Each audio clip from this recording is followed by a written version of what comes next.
जिसका लक्ष्य ही ये बन गया कि मुझे धनवान बनना है, तो फिर वो व्यक्ति कोड़ी कोड़ी बचाएगा ना, खर्च नहीं करेगा, क्योंकि उसका लक्ष्य क्या है कि मुझे इतने समय में करोड़पति बनना है।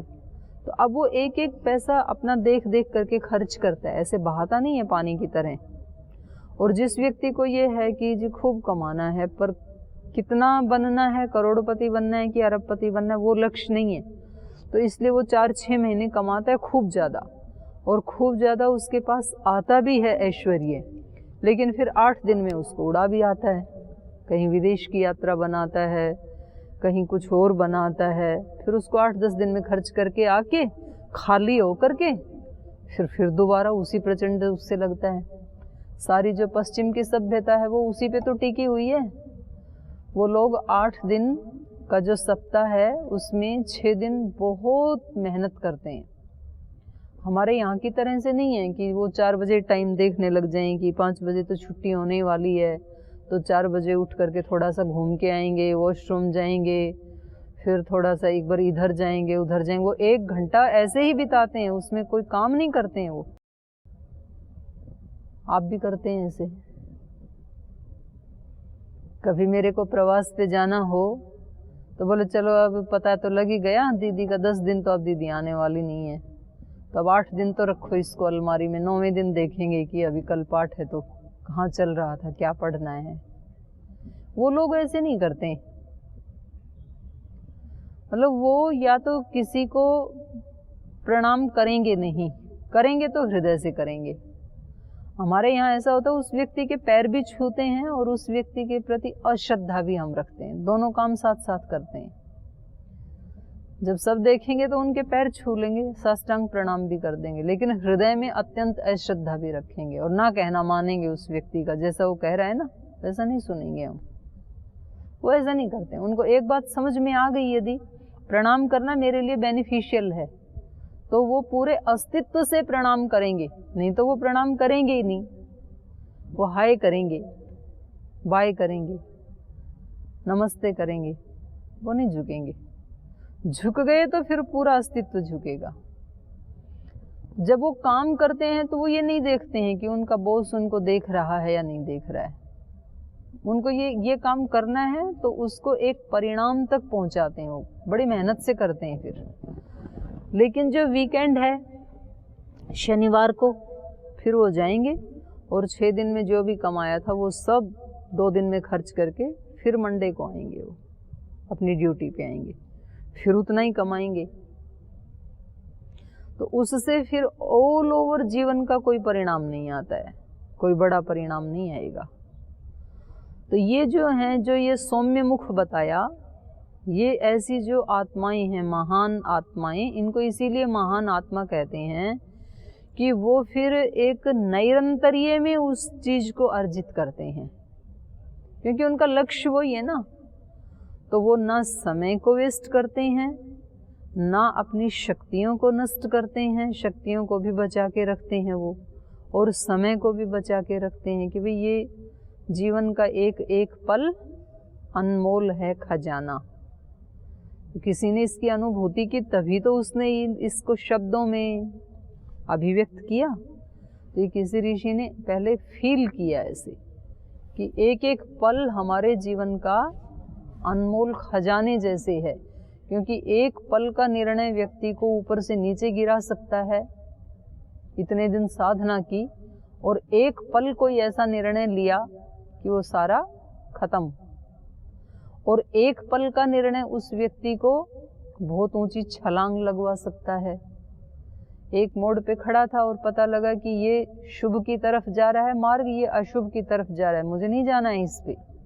इच्छा भी थी उधर जाने की, लेकिन एक पल में ये निर्णय हुआ कि नहीं, जाना नहीं है इधर।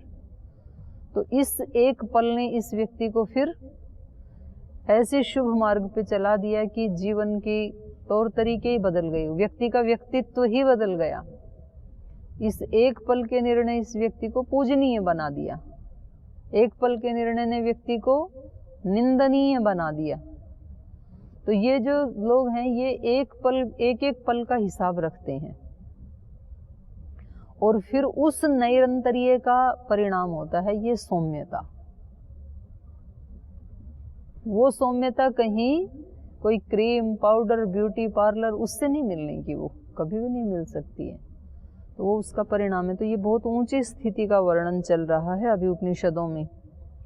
न वै देवा अश्नन्ति न पिबन्ति एतदेव अमृतम दृष्ट्वा तृप्यन्ति। इस अमृत को देख करके ही वो तृप्त रहते हैं। उनको लगता है कि जीवन की धन्यता इसी में ही है, हम जो अर्जित कर रहे हैं ये ही वास्तव में स्थायी संपत्ति है।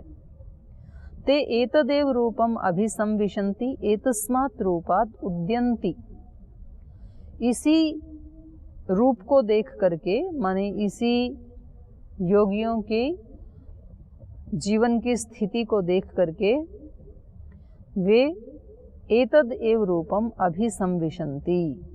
इस मरुत ब्रह्मचारी के जीवन का क्या परिणाम होता है उसको देख करके वो उस जीवन में प्रवेश करते हैं कि मुझे तो हनुमान जी जैसे बनना है, ऐसा किसी का लक्ष्य है तो फिर वो उसी जीवन को अपनाते हैं, हनुमान जी जैसे जीवन को अपनाते हैं। एतस्मात्, और इसी अपने निर्णय से और इसी साधना से एतस्मात् रूपात् उद्यन्ति, इस रूप को लेकर के ही, इस रूप से ही फिर वो जीवन में ऊपर उठते हैं। स ये एतद एवं अमृतम वेद मरुताम एव एको भूत्वा सौमेन एव मुखेन एतदेव अमृतम दृष्ट्वा तृप्यति स एतदेव रूपम अभिसंविशति एतस्माद् रूपाद् उदेति। तो जो व्यक्ति स यह, वह जो एतदेव अमृतम वेद, इस अमृत को जो जानता है, मरुताम एव एको भूत्वा, वो मरुतों में ही एक होकर के, मरुत गणों में ही एक होकर के, सौमेन एव मुखेन एतद एव अमृतम दृष्ट्वा तृप्यति। तो वो सौमेन एव मुखेन, अपने इस सौम मुख से ही, सौम्य मुख से ही, इस सौम्य स्थिति से ही एतदेव अमृतम दृष्ट्वा तृप्यति, इस अमृत को देख करके वो तृप्त रहता है। स एतदेव रूपम अभिसंविशति एतस्माद् रूपाद् उदेति, और इसमें प्रवेश कर जाता है, उसको जीना शुरू कर देता है, और जब जीना शुरू करता है तो वो उससे ऊपर उठ जाता है फिर उसी साधना से। कब तक रहेगा इस स्थिति में? एक बार मरुत ब्रह्मचारी बन गया तो स यावत आदित्य पश्चात उदेता पुरस्तात् अस्तम एता द्विस्तावत उत्तरतः उदेता दक्षिणतः अस्तम एता मरुताम एव तावद आधिपत्यम स्वराज्यम पर्येता। जब तक ये सूर्य पश्चिम में उदय हो और पूर्व में अस्त हो, और उससे भी दुगना उत्तर से उदय हो दक्षिण में अस्त हो, तब तक के काल के लिए वो मरुताम एव तावत आधिपत्यम स्वराज्यम पर्येता, तब तक वो इन मरुतों के स्वराज्य में, इनके आधिपत्य में रहता है, इनके शासन में। तो ये 4 अमृत हो गए। 5वां अमृत क्या था?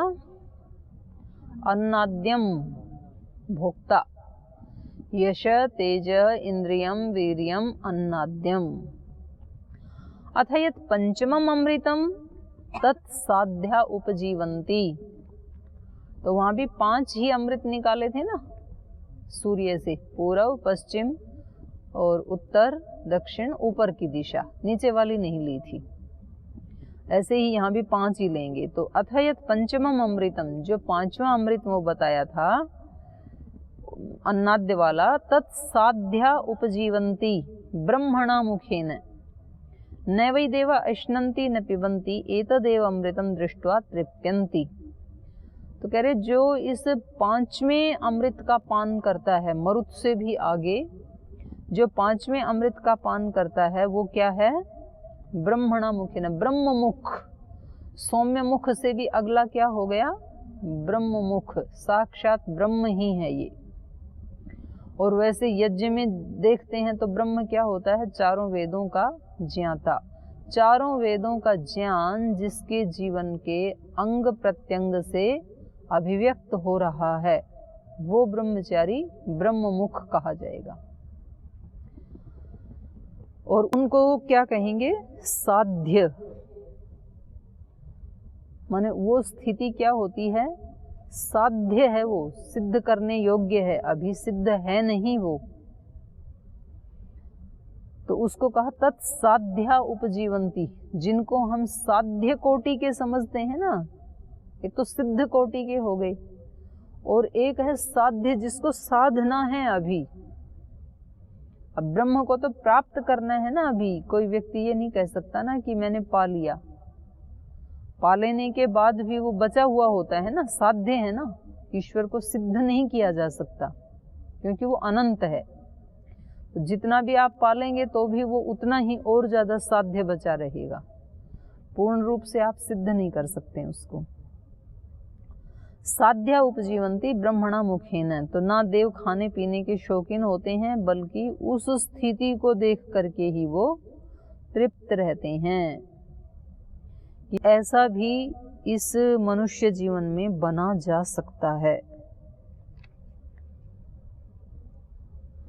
ते एतद एव रूपम अभिसंविशन्ति एतस्मात् रूपात् उद्यन्ति, तो इसलिए ऐसा सोच करके वो उसी रूप में अभिसंविशन्ति प्रवेश करते हैं कि मुझे इससे भी आगे जाना है, और उस रूप से ही वो, इस संकल्प से ही वो उद्यन्ति जीवन में ऊपर उठ जाते हैं।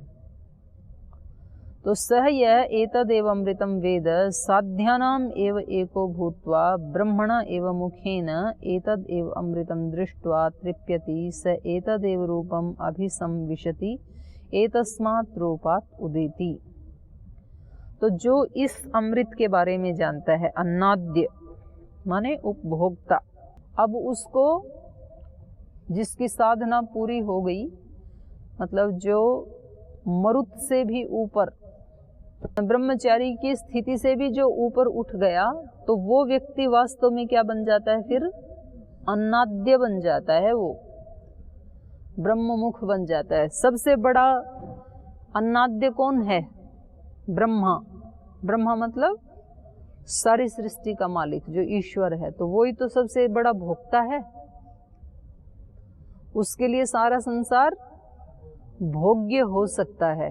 बाकी सब मनुष्यों के लिए ये सारा संसार क्या है? भोक्ता है। हम भोगों को नहीं भोग रहे, संसार को हम नहीं भोग रहे, संसार हमें भोग रहा है।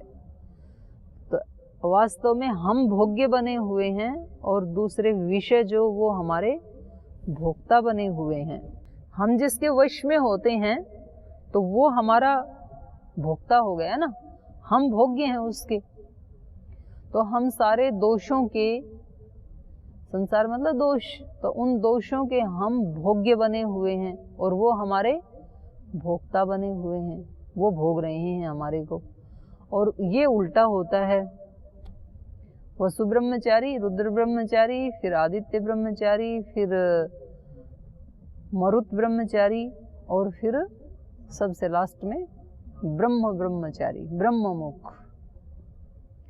तो वो सबसे बड़ा भोक्ता है संसार का।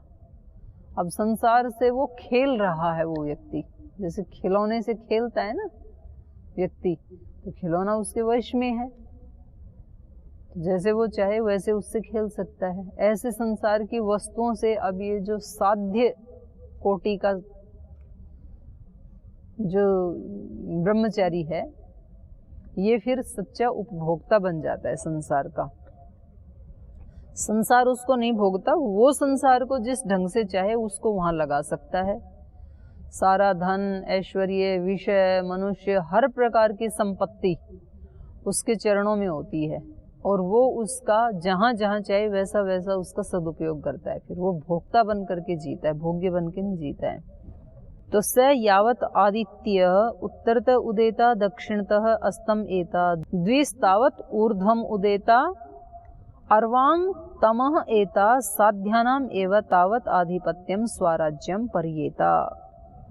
तो वो जितना जब तक रहेगा उस स्थिति में, जब तक आदित्य उत्तरत उदेता, जब तक सूर्य उत्तर दिशा से उदय हो और दक्षिण में अस्त हो, और उससे भी दुगना ऊर्ध्व उदेता, ऊपर की ओर उदय हो, और अर्वांग अस्तम एता, नीचे की दिशा में अस्त हो, तब तक साध्यानाम आधिपत्यम स्वराज्यम परियेता, तब तक वो साध्यों के स्वराज्य में, उनके अनुशासन में रहेगा।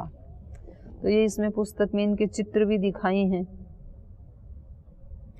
जो ब्रह्मचारी हैं उनके अलग अलग चित्र दिखाए हैं। वसुमुख, वसु, रुद्र, आदित्य, मरुत और साध्य ऋषि। और आप फिर इसमें पुस्तक में पढ़ लेना, इन्होंने थोड़ा सा इसके ऊपर लिखा भी है, पांचों अमृत के ऊपर और इस कालखंड के ऊपर भी इन्होंने लिखा है कि ऊपर वाले प्रकरण में जो ये सूर्य का कालखंड बताया है, ये अनंतता को दिखाने के लिए ही बताया है कि वो उसका समय अवधि बहुत मतलब अनंत जैसी ही है, अनंत तो नहीं है पर अनंत जैसी ही है, तो बहुत ज़्यादा लाभ मिलता है। तो एक बार यदि हिम्मत मार के व्यक्ति उस स्थिति को प्राप्त कर जावे तो फिर उसका प्रतिफल कितना है, अनंत गुणा है। तो आजकल जैसे वो कृषि का शिविर लगा हुआ है ना, तो स्वामी जी समझाते हैं ना सुबह, खेती का मतलब क्या है। खेती का मतलब जो खेत में करते हैं वो ही नहीं है खेती। वेद में जो एक मंत्र आया है ना, अक्षयिर मा दिव्य कृषिमित कृषस्व, मनुष्य कृषि सूक्त है एक पूरा ऋग्वेद में, उसका मंत्र है मनुष्य अक्षयिर मा दिव्य। अक्ष से मत खेल, जुआ खेलते हैं ना, अक्ष मतलब जुआ, जुआ मत खेल, कृषिमित कृषस्व, कृषि कर। तो जुआ खेलना मतलब क्या है, जुआ में भावना ये होती है कि बिना कमाए अधिक मिल जाए, तभी तो जुआ खेलते हैं लोग कि थोड़ी बाजी लगाई और रातों रात बन गए करोड़पति, वो लोग जुआ खेलते हैं। मेहनत ना करनी पड़े, प्रतिफल ज़्यादा मिल जाए। तो जो विद्यार्थी हैं वो पढ़ते तो हैं नहीं, फिर नकल करते हैं, पर्ची लेके जाते हैं एग्जाम में, तो क्या कर रहे हैं, जुआ खेल रहे हैं कि पढ़ाई ना करें, नंबर अच्छे आए, अंक अच्छे चाहिए, पढ़ाई नहीं करनी है। लेकिन तो उसका निषेध किया है। और कृषि मतलब क्या है, कृषि का मतलब है एक बीज बोवो और हजारों बीज पाओ बदले में। तो आपने एक शांति का बीज बोया तो उसका फल कितना मिलना है, हजारों गुना। तो ऐसे हम अपने जीवन में शांति के बीज बोएं, करुणा के बीज बोएं, सहनशीलता के बीज बोएं, क्षमा के बीज बोएं, पुरुषार्थ के बीज बोएं। ये खेती है, मेहनत का बीज बोएं। तो पढ़ाई तो होगी सो होगी ही, पर जो बीज मेहनत का बो दिया उसके फल भी लगने वाले हैं। ये मेहनत केवल यहाँ फल दे देगी इतना ही नहीं है कि नंबर आ जाएंगे, इतना ही नहीं है। आपकी आत्मा में एक पुरुषार्थ का बीज बोया गया और ये बीज आपको जीवन में हजारों जगह पर हजारों प्रकार का परिणाम देने वाला है। ये है खेती, इसका आदेश दे रहा है वेद। कृषिमित कृषस्व। आप कहते हो एक दिन हवन में नहीं जाएंगे, संध्या में नहीं जाएंगे तो क्या दिक्कत है, कौन सा बड़ा हानि हो जाएगी। तो आप हानि और लाभ किसका देख रहे हैं, इस शरीर का देख रहे हैं कि एक दिन में थोड़े रोगी हो जाएगा शरीर, एक दिन नहीं भी करेंगे तो क्या होगा, कुछ भी नहीं होगा, वैसा ही शरीर रहेगा। ये ठीक है, शरीर तो वैसा ही रहेगा, शरीर में भी थोड़ा सा तो फर्क पड़ेगा, जो आज एनर्जी मिलनी थी वो नहीं मिलेगी, लेकिन उसको फिर भी आप भरपाई कर सकते हैं, कोई बात नहीं। लेकिन ये जो संस्कार बना दिया, ये तो बीज बो दिया ना आपने, प्रमाद का, आलस्य का एक बीज बो दिया। अब इस बीज के फल कितने आएंगे, जो भी बीज बो दिया उसके फल कितने आएंगे, हजारों गुना। उसको आप नहीं रोक सकते। आज जो प्रमाद का बीज बोया है, ये प्रमाद का बीज आपके जीवन में हजारों जगह प्रमाद करवाएगा, निश्चित रूप से फल आएगा।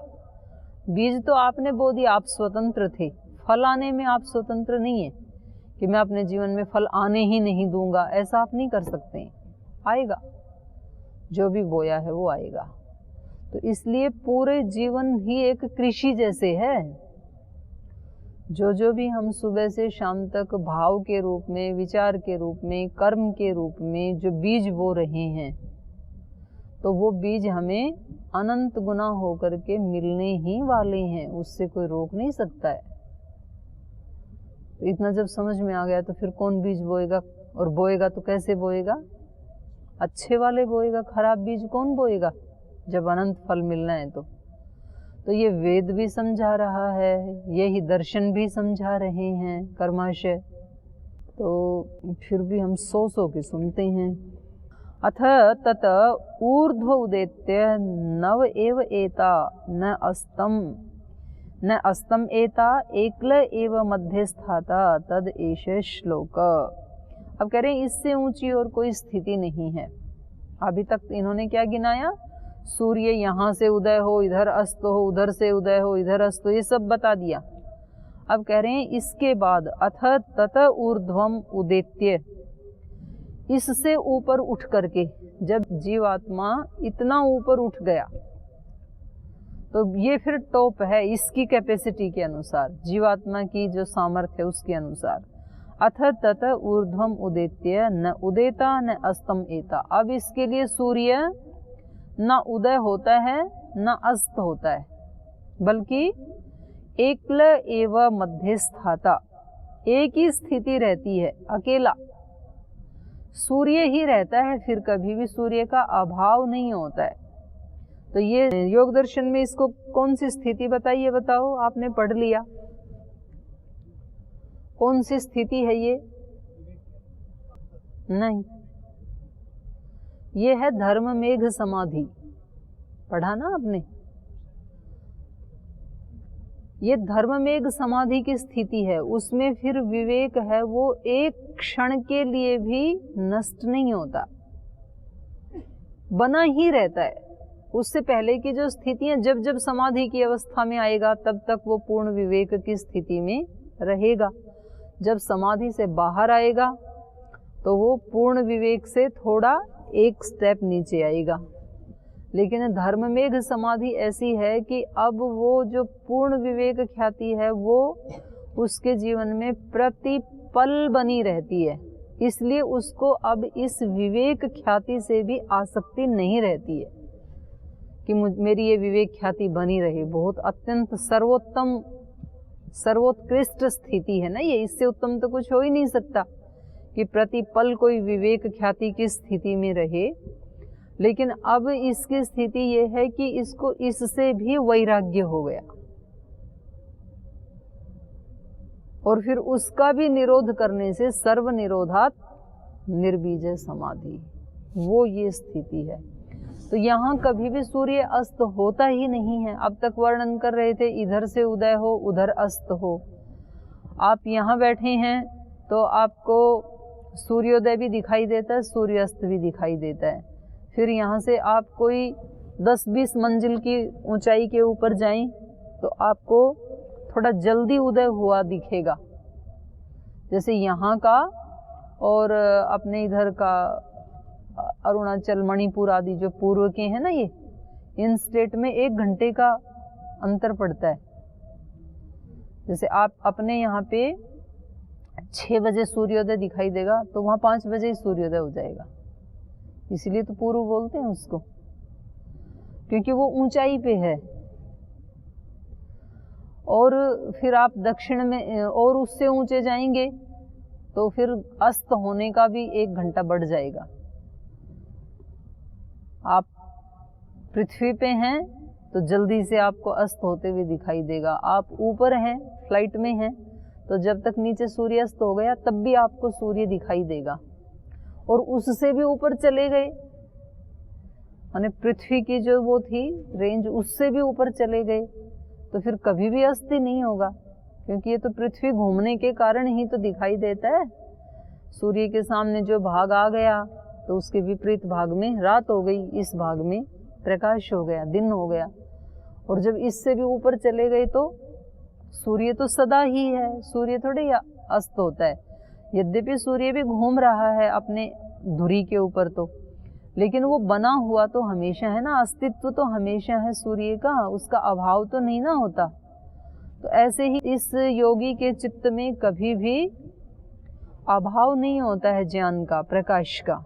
तो ये अंतिम स्थिति बता रहे हैं। अथ तत ऊर्ध्वम उदेत्य, इससे ऊपर उठ करके, इस साध्य साध्य कोटि का जो योगी है इसको प्राप्त करके नैव उदेता न अस्तम एता, न सूर्य उगता है न अस्त होता है, एकला एव मध्य स्थाता, बल्कि अकेला माने सदा प्रकाश, सदा प्रकाश की स्थिति, ज्ञान की स्थिति में ही रहते हुए मध्य, मानो कि सूरज जैसे मध्य में जब सूरज होता है तो छांव कहाँ होती है, पैरों तले होती है, कहीं भी अंधकार दिखाई नहीं देता है ना, तो चारों तरफ प्रकाश ही प्रकाश, अकेला प्रकाश होता है।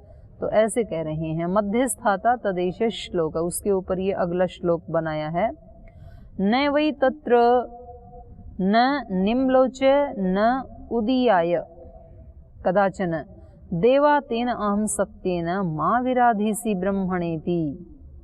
तो यहाँ प्रार्थना की गई है ब्रह्म से कि हे प्रभु तत्र न निम्लोच न उदीयाय कदाचन, कि वहाँ पर उस स्थिति में पांचवा अमृत पी करके जो स्थिति बनी, उस अमृत को पीने के बाद ना तो कभी सूर्य अस्त होता है ना तो कभी उदय होता है।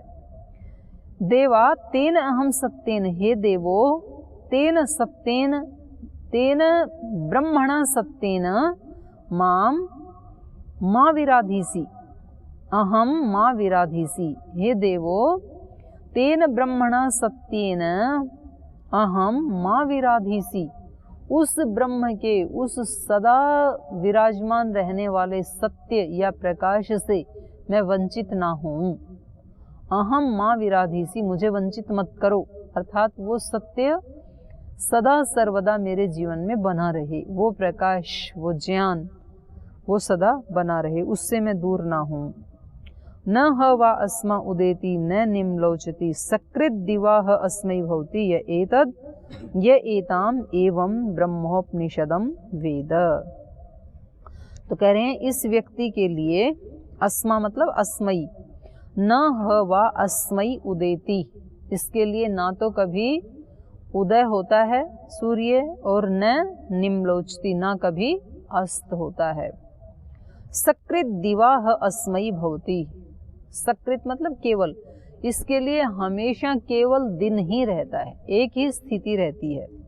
सकृत दिवाह एव अस्मै भवति य एताम एवं ब्रह्म उपनिषदम वेद, जो इस सत्य ब्रह्म को इस रूप में जान लेता है, इस रहस्य में, इस रहस्य को इस रूप में जान लेता है कि हम और भी जीवन में उठें तो कभी भी अंधकार होगा ही नहीं। इसको जो जान लेता है तो वो फिर उस स्थिति को प्राप्त करने के लिए प्रयास भी करता है।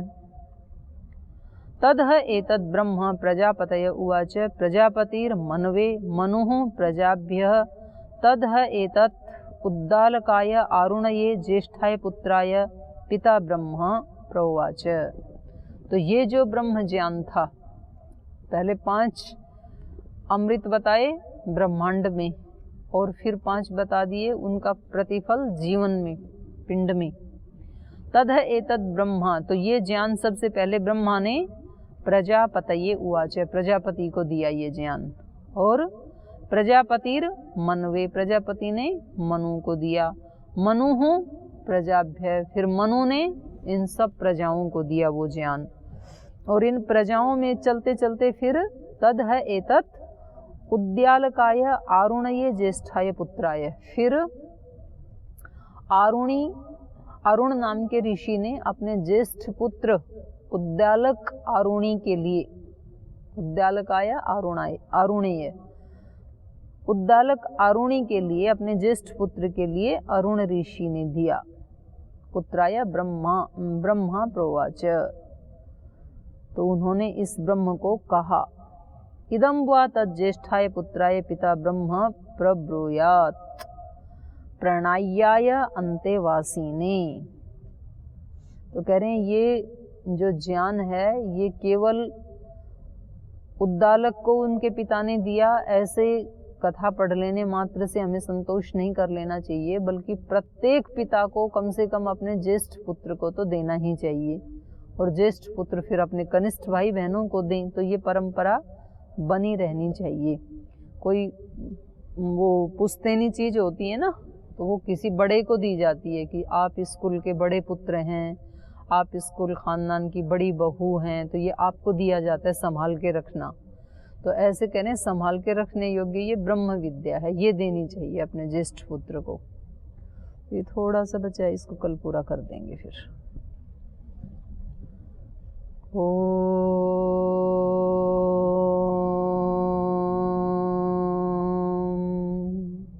शांति शांति शांति।